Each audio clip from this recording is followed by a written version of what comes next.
those of reptiles। ठीक है, ये बताया था मैंने आपको। आर्कियोपेटेरिक्स जो है वो एक फॉसिल है। ये फॉसिल जो मिला है इससे पता चला है कि ये जो बर्ड के जैसी दिखती है, बर्ड के जैसी दिखती है, लेकिन इसमें बहुत सारे कैरेक्टर्स किसके हैं, रेप्टाइल्स के भी हैं। जैसे कि विंग्स हैं इसके, बर्ड के जैसे क्या है, विंग्स है, फेदर्ड विंग्स हैं, लेकिन इसके एक टीथ भी है, टेल भी है, जो कि बिल्कुल रेप्टाइल की जैसे। तो रेप्टाइल के भी कैरेक्टर्स हैं इसके अंदर, और किसके कैरेक्टर्स हैं इसके अंदर, टीथ और टेल इसकी ऐसी है जैसे कि रेप्टाइल्स में होती है, जबकि देखने में ये कैसी दिखती है, बर्ड की जैसी। क्यों? क्योंकि इसके विंग्स हैं, जैसे कि विंग्स बर्ड्स में होते हैं, फेदर्ड विंग्स, विंग फेदर्स होते हैं, जानते हैं ना हम लोग फेदर्स बेटा, तो उस तरह के फेदर्ड विंग्स इसके पास हैं, इसीलिए ये कैसी दिखती है, बर्ड के जैसी दिखती है। इसका मतलब ये हुआ कि ये जो है कनेक्टिंग लिंक है। क्या है ये? कनेक्टिंग लिंक है।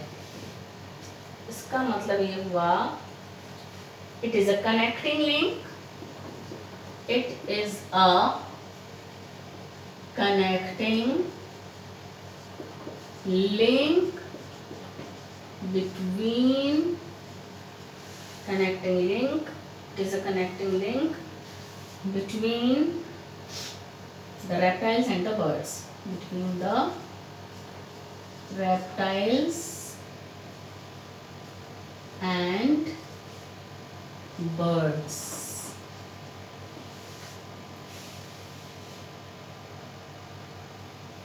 ठीक है बेटा, तो ये हमने पढ़ा कि आर्कियोपेटेरिक्स कैसा होता है।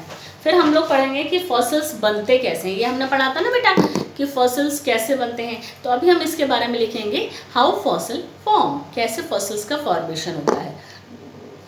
आपको मैंने बताया था बेटा कि फॉसिल्स का फॉर्मेशन कैसे होता है, सेडिमेंटेशन से। यानी कोई भी एनिमल अगर कभी था या कोई प्लांट था तो उसमें क्या हुआ, वो मर गया तो वहाँ पर दब गया, और डिकम्पोजर्स ने उसके बॉडी का डिकम्पोजिशन कर दिया, और डिकम्पोजिशन के पास उसके इम्प्रेशंस, जो हार्ड बॉडी पार्ट्स थे उनके इम्प्रेशंस छप गए वहाँ पर,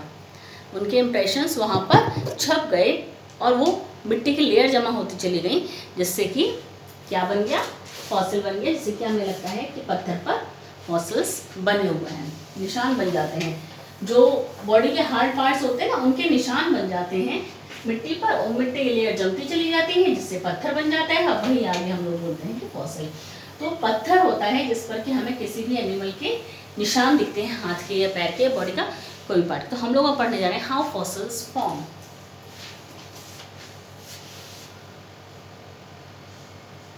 हाउ फॉसिल्स फॉर्म, कैसे बने, कैसे बनते हैं, फॉसिल्स का फॉर्मेशन कैसे होता है, ये आपको मैं पूरा बता चुकी हूँ बेटा। वही बस आपको लिखना है। क्या?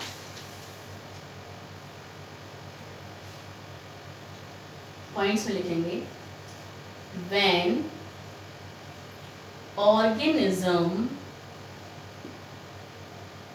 organisms die, when organisms die, their bodies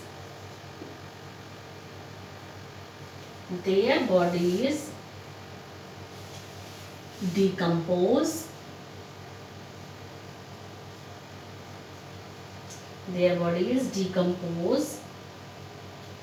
by the microorganisms,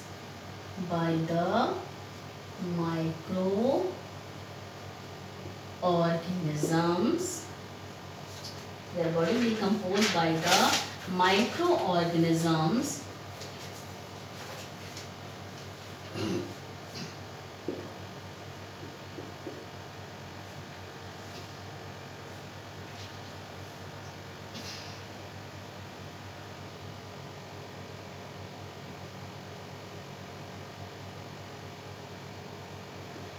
the soft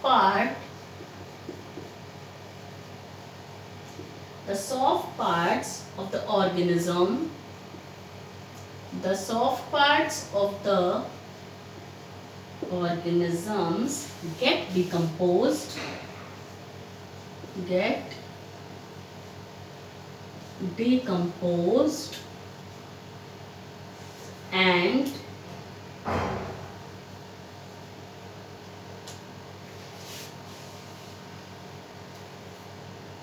the fossil formed by the hard body parts like bones, जैसे कि हड्डियां वगैरह होती हैं वो छप जाती हैं। ठीक है,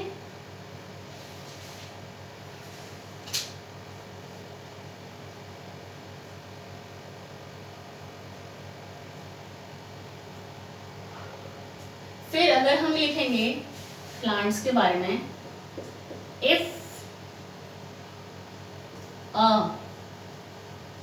dead leaf, if a dead leaf caught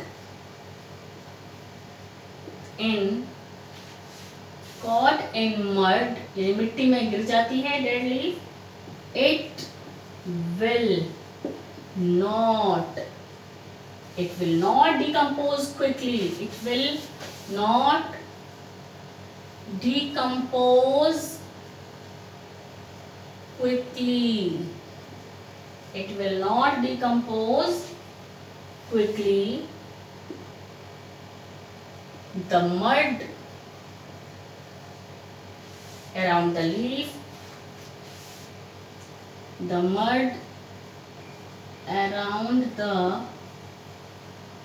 leaf will set around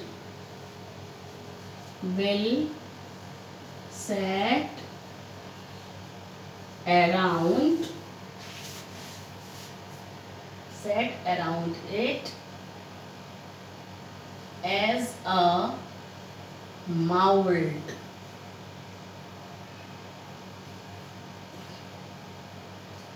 Then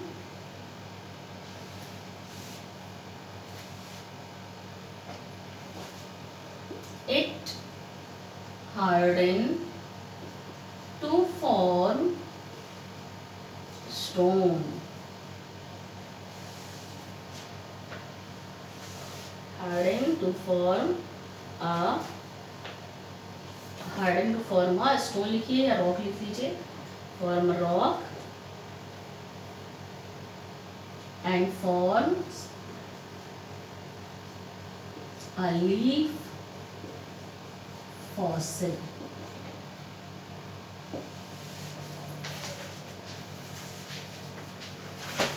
ठीक है, बात समझ में आई बेटा?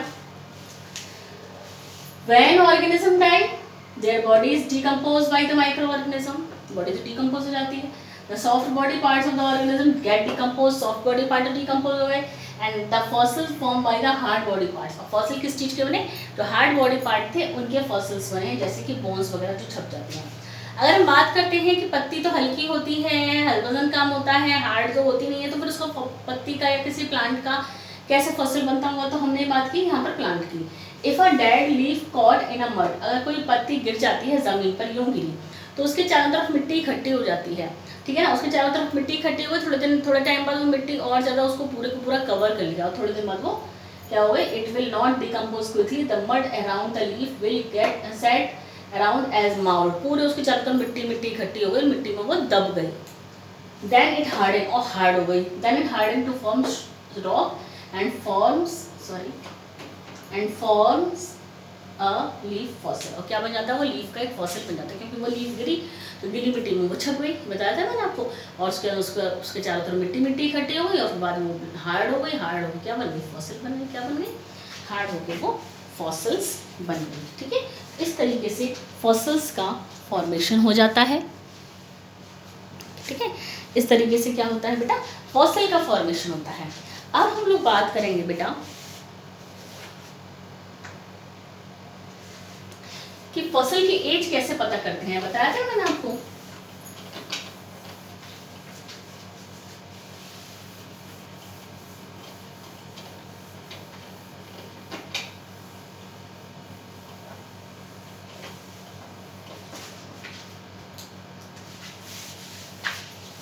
how can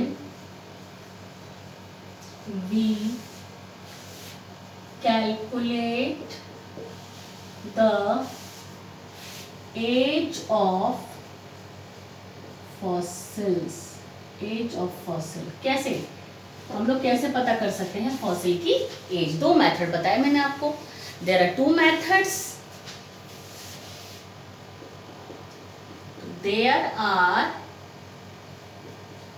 two methods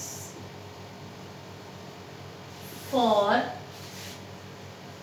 calculate the age of fossil.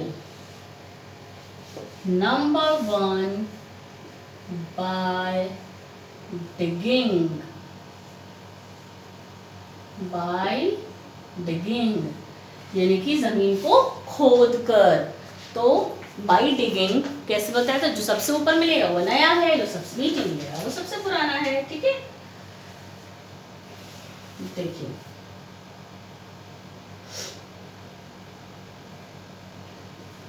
when we dig यानी गड्ढा खोदते हैं जब हम जमीन के अंदर. when we dig into the earth, dig into the earth, when we dig into the earth, we find fossils. We find fossils at different depths. At different depths. The fossils which we find, the fossils which we find in layer, which we find in layers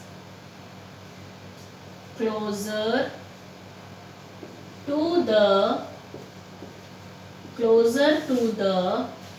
surface of the earth, surface of the earth, closer to the surface of the earth are more recent,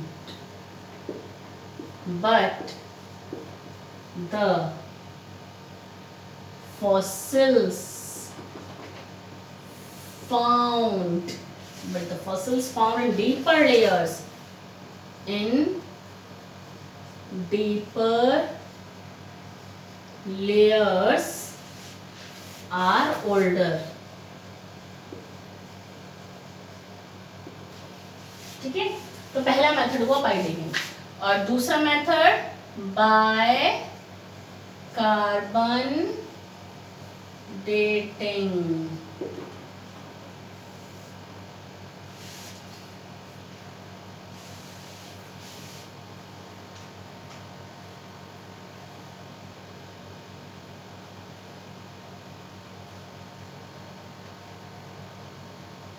carbon dating में लिखिए when a living object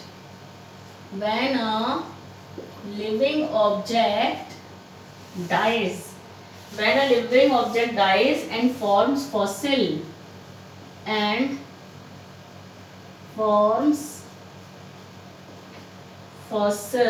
its carbon 14, its carbon 14 radioactivity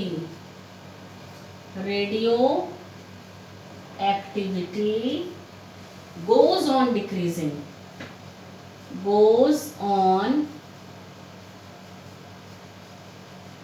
decreasing, gradually.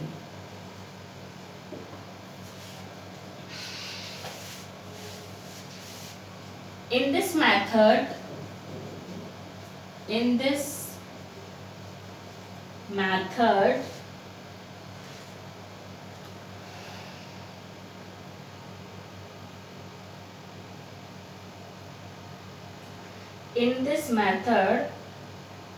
the age of fossil, the age in this method, the age of fossil is found by comparing the carbon 14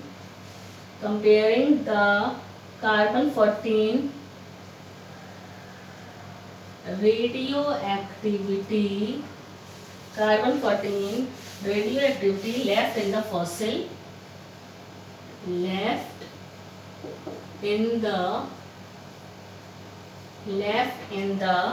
fossils with carbon 14 radioactivity in living objects today.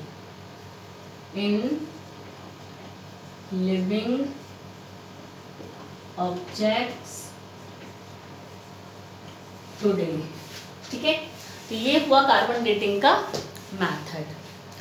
ठीक है, carbon dating, when a living object dies and form fossil, it's carbon 14 radioactivity goes on decreasing gradually. जैसे ही कोई organism मर जाता है तो आपको मालूम है कि कार्बन 14 जो है वो कम होता चला जाता है, मैंने आपको बताया था। इस मेथड में क्या करते हैं, in this method the age of fossil is found by comparing the carbon 14 radioactivity left in the fossil with carbon 14 radioactivity in living object today। Compare करते हैं, जो फॉसिल है उनकी कार्बन 14 रेडियोएक्टिविटी को देखते हैं और प्रेजेंट में उनके जैसे जो एनिमल्स हैं उनके अंदर कार्बन 14 की रेडियोएक्टिविटी को देखते हैं। ठीक है ना, तो हमें ये पता चल जाता है कि एक्चुअली जो ऑर्गेनिज्म प्रेजेंट में है तो उसमें कार्बन 14 की हम देख लेते हैं कितना अमाउंट है कार्बन 14 का। ठीक है, फिर हम फॉसिल में देखते हैं कि किसी कोई भी फॉसिल जो है उसमें कितना कम रेडियोएक्टिविटी मिल रही है। तो जिस फॉसिल में सबसे ज़्यादा रेडियोएक्टिविटी मिलेगी वो सबसे नया है फॉसिल, रिसेंट है, और जिस फॉसिल में सबसे कम कार्बन 14 रेडियोएक्टिविटी मिलेगी वो सबसे पुराना फॉसिल है।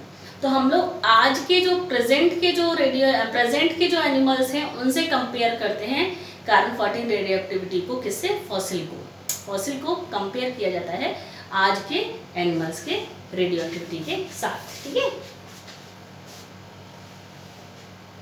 तो इस तरीके से बेटा हमने ये फॉसिल वाला पार्ट खत्म किया है। अब ये फॉसिल के पार्ट को खत्म करने के बाद में हमने फॉसिल की एज देख ली, फॉसिल कैसे बनते हैं देख लिया, फॉसिल क्या होते हैं ये लिख लिया। आपको मैंने डार्विन की थ्योरी समझा दी थी, नेचुरल सिलेक्शन थ्योरी जिसको बोलते हैं। तो अब हम नेक्स्ट जो नोट्स लिखेंगे वो पहले डार्विन की थ्योरी को लिखेंगे और उसके बाद हम डार्विन थ्योरी को लिखने के बाद उसके बाद आगे जो हमें कंटिन्यू करना है टॉपिक वो इवोल्यूशन वाले चैप्टर में हम लोग करेंगे बेटा। ठीक है।